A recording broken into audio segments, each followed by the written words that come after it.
Hello everyone, it's Carol, back with another chapter of The Secret Garden.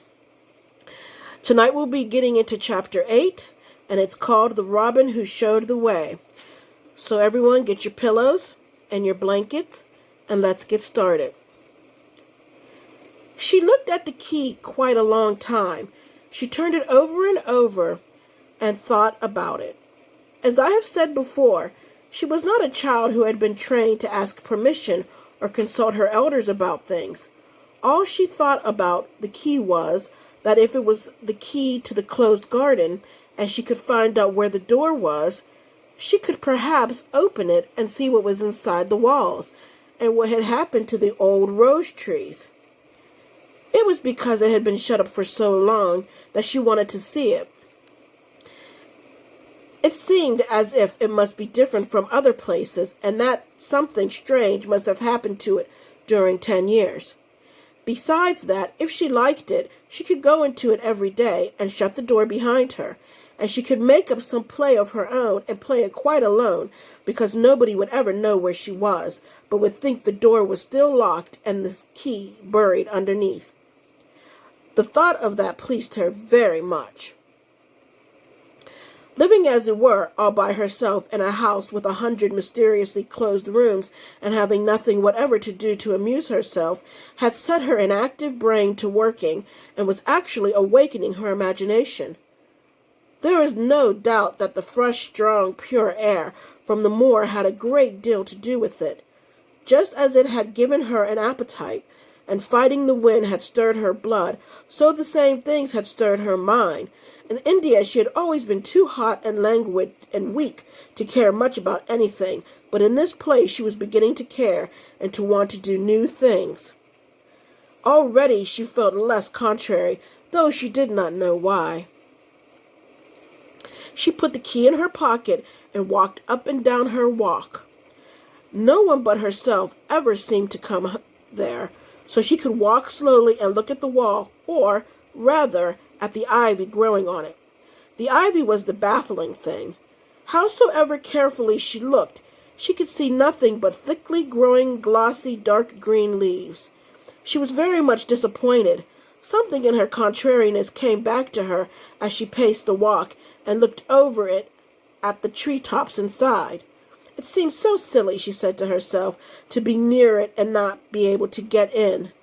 She took the key in her pocket when she went back to the house, and she made up her mind that she would always carry it with her whenever she went out, so that if she ever should find the hidden door, she would be ready. Mrs. Medlock had allowed Martha to sleep all night at the cottage, but she was back at her work in the morning, with cheeks redder than ever and set in the best of spirits. "I got up at 4 o'clock, she said. It was pretty on the moor, with the birds getting up and the rabbits scampering about and the sun rising. I didn't walk all the way. A man gave me a ride in his cart, and I did enjoy myself." She was full of stories of the delights of her day out. Her mother had been glad to see her, and they got the baking and washing all out of the way. She had even made each of the children a dough cake with a bit of brown sugar in it. "I had 'em all piping hot when they came in from playing on the moor, and the cottage all smelt so nice, clean hot bacon, and there was a good fire, and they just shouted for joy. Our Dickens said our cottage was good enough for a king." In the evening they had all sat around the fire, and Martha and her mother had sewn patches on torn clothes and mended stockings, and Martha had told them about the little girl who had come in from India, who had been waited on all her life by what Martha called blacks, until she didn't know how to put on her own stockings. They did like to hear about you," said Martha. "They wanted to know all about the blacks and about the ship you came in. I couldn't tell 'em enough." Mary reflected a little. "I'll tell you a great deal more before your next day out," she said, "so that you will have more to talk about. I dare say they would like to hear about riding on elephants and camels, and about the officers going to hunt tigers." "My word!" cried delighted Martha. "It would set 'em clean off their heads. Would they really do that, miss? It would be same as a wild beast show like we heard they had in York once."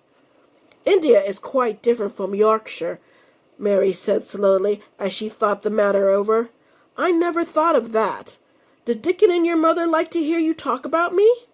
Why, our Dickon's eyes nearly started out of his head. They got that round, answered Martha. But mother, she was put out about your seeming to be by yourself like. She said, hasn't Mr. Craven got no governess for her, nor no nurse?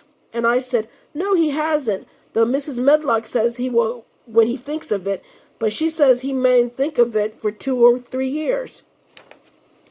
I don't want a governess, said Mary sharply. But mother says you ought to be learning your book by this time, and you ought to have a woman to look after you. And she says, now, Martha, you just think how you'd feel yourself in a big place like that, wandering about all alone and no mother. You do your best to cheer her up, she says. And I said I would. Mary gave her a long, steady look. You do cheer me up, she said. I like to hear you talk. Presently, Martha went out of the room and came back with something held in her hands under her apron. What does I think? She said in a cheerful grin. I brought thee a present. A present? Exclaimed Mistress Mary. How could a cottage full of 14 hungry people give any one a present? A man was driving across the moor peddling, Martha explained, and he stopped his cart at our door. He had pots and pans and odds and ends, but mother had no money to buy anything. Just as he was going away, our Elizabeth Ellen called out, Mother, he's got skipping ropes with red and blue handles. And mother, she calls out quite sudden, Here, stop, mister. How much are they? And he says, 2pence. And mother, she began fumbling in her pocket, and she says to me, Martha, there's brought me thy wages like a good lass, and I've got 4 places to put every penny, but I'm just going to take a 2pence out of it to buy that child a skipping rope. And she bought one, and here it is. She brought it out from under her apron and exhibited it quite proudly. It was a strong, slender rope with a striped red and blue handle at each end, but Mary Lennox had never seen a skipping rope before. She gazed at it with a mystified expression. What is it for? She asked curiously. For? Cried out Martha. Does that mean they've not got no skipping ropes in India? For all they've got elephants and tigers and camels? This is what it's for. Just watch me.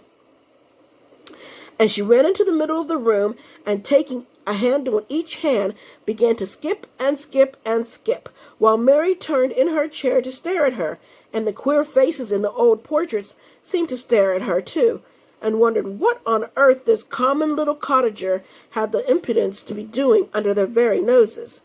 But Martha did not even see them. The interest and curiosity in Mistress Mary's face delighted her, and she went on skipping and counted as she skipped until she had reached 100. I could skip longer than that, she said when she stopped. I've skipped as much as 500 when I was 12, but I wasn't as fat then as I am now, and I was in practice. Mary got up from her chair, beginning to feel excited herself. It looks nice, she said. Your mother is a kind woman. Do you think I could ever skip like that? You just try it, urged Martha, handing her the skipping rope. You can't skip 100 at first, but if you practice, you'll mount up. That's what Mother said. She says nothing will do her more good than skipping rope. It's the sensiblest toy a child can have. Let her play out in the fresh air, skipping, and it'll stretch her legs and arms and give her some strength in them. It was plain that there was not a great deal of strength in Mistress Mary's arms and legs when she first began to skip. She was not very clever at it, but she liked it so much that she did not want to stop. Put on the things and go out and run and skip out of doors, said Martha. Mother said I must tell you to keep out of doors as much as you could, even when it rains a bit, so they wrap up warm. Mary put on her coat and hat and took her skipping rope over her arm. She opened the door to go out and suddenly thought of something and turned back rather slowly. Martha, she said, they were your wages. It was your 2pence, really. Thank you. She said it stiffly because she was not used to thanking people or noticing that they did things for her. Thank you, she said, and held out her hand because she did not know what else to do. Martha gave her hand a little clumsy shake, as if she was not accustomed to this sort of thing either. Then she laughed. "Eh, thou art a queer old womanish thing," she said. "If there had been our Elizabeth Ellen, that'd have given me a kiss." Mary looked stiffer than ever. "Do you want me to kiss you?" Martha laughed again.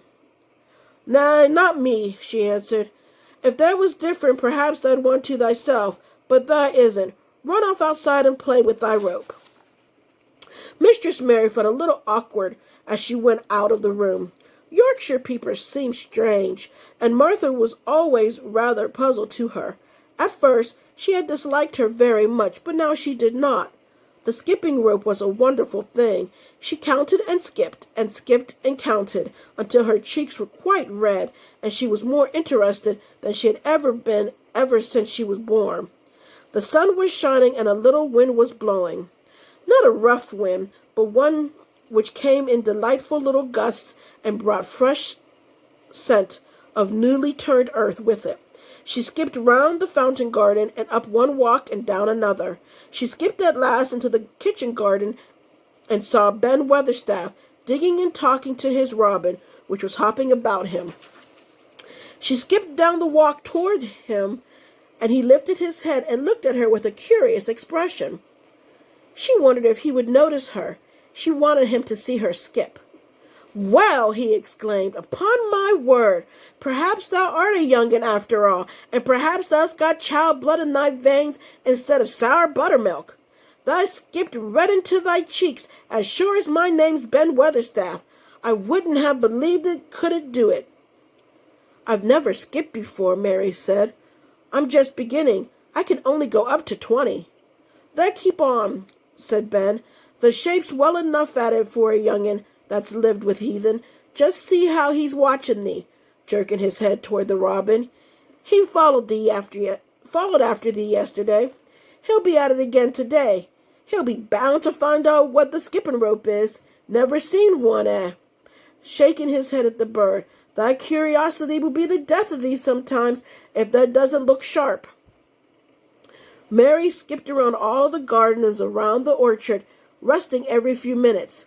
At length she went to her own special walk and made up her mind to try if she could skip the whole length of it. It was a good long skip, and she began slowly, but before she had gone halfway down the path, she was so hot and breathless that she was obliged to stop. She did not mind much because she had already counted up to 30. She stopped with a little laugh of pleasure, and there, lo and behold, was the robin, swaying on a long branch of ivy. He had followed her and greeted her with a chirp. As Mary had skipped toward him, she felt something heavy in her pocket strike against her at each jump, and when she saw the robin, she laughed again. "You showed me where the key was yesterday," she said. "You ought to show me where the door is today, but I don't believe you know." The robin flew from his swinging spray of ivy onto the top of the wall, and he opened his beak and sang a loud, lovely trill, merely to show off. Nothing in the world is quite as adorably lovely as a robin when he shows off, and they are nearly always doing it. Mary Lennox heard a great deal about magic in her Aya stories, and she always said that what happened almost at that moment was magic. One of the nice little gusts of wind rushed down the walk, and it was a stronger one than the rest. It was strong enough to wave the branches of the trees, and it was more than strong enough to sway the trailing sprays of untrimmed ivy hanging from the wall.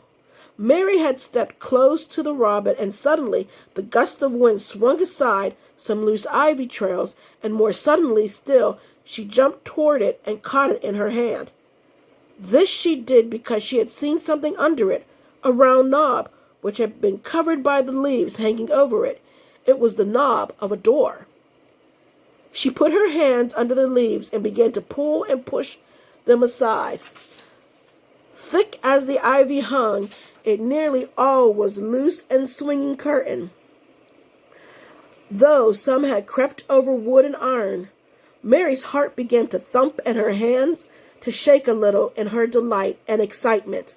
The robin kept singing and twittering away, tilting his head on one side as if he were as excited as she was. What was this under her hands, which were square and made of iron, and which her fingers found a hole in? It was the lock of the door, which had been closed 10 years, and she put her hand in her pocket, drew out the key, and found it fitted the keyhole. She put the key in and turned it. It took 2 hands to do it, but it did turn. And then she took a long breath and looked behind her up the long walk to see if anyone was coming. No one was coming. No one ever did come, it seemed, and she took another long breath because she could not help it, and she held back the swinging curtain of ivy and pushed back the door, which opened slowly, slowly. Then she slipped through it and shut it behind her, and stood with her back against it, looking about her, and breathed quite fast with excitement and wonder and delight. She was standing inside the secret garden. Wow, she got inside. That's fantastic. Well, on Thursday, we'll catch up with her in chapter 9 and see what happens next. Have a great night. Enjoy the rain. Have a good sleep and be blessed.